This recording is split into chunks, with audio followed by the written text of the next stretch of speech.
So this is just kind of a fun drone video that was taken right by the bridge in Theodosia, so only a couple miles from the property. That concrete slab you see at the bottom there, that's one of the public launch ramps, big, wide public ramp that makes it very easy to launch a boat here. So Bull Shoals Lake, that's what we're looking at. And again, this was just a video that was kind of for fun to see what kind of activity was on the lake. This would have been in the summertime, and there are a few people out there. There's somebody pulling a tube. It's just a great lake. I mean, it's enormous. Everybody's friendly. You've got a lot of pontoon boats, a lot of people pulling tubes like you see there. That's not a pontoon. They've got a different type of boat. And there's the bridge. So that's Highway 160 going over Bull Shoals Lake. And in just a second, we've spliced in a little map, and that'll kind of give you an idea of where we are relative to the properties. There we go, Bull Shoals Lake. So on the upper left, you'll see that bridge going across the lake. That's right where we are. Actually, that left arrow that says Highway 160, that's pointing pretty much to one of the public access areas, and that's where this video started. And then if you look to the right, you can see the green tracts at Elm Hollow, and those are the tracts at Elm Hollow.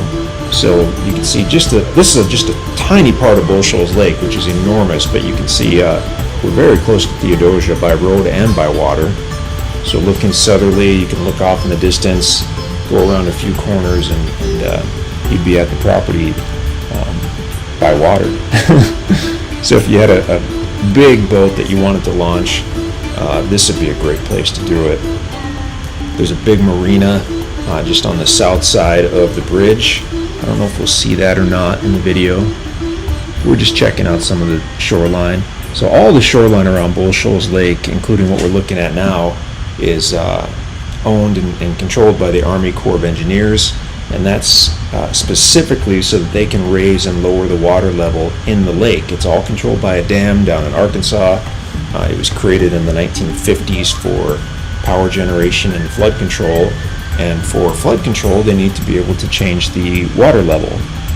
And so as you can see, looking at any of the shoreline, you can see kind of the high water mark where the vegetation begins. So that's normally as high as the water would get, and then they can drop it down almost as low as they want. And that can help with flood control and probably power generation. They manipulate the levels as well. So looking southerly off on the right, you can see I think it's another public access area, and then the big marina and restaurant behind that. Look like a tree out in the water. The shoreline by the marina is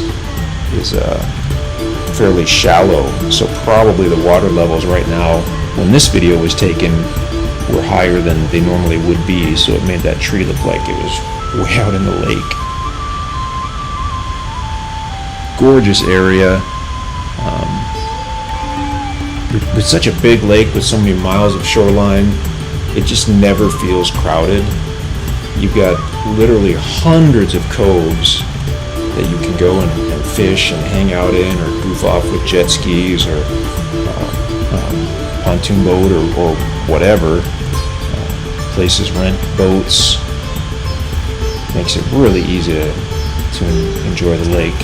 So it's awesome to have these tracks at Elm Hollow. We're super excited about that.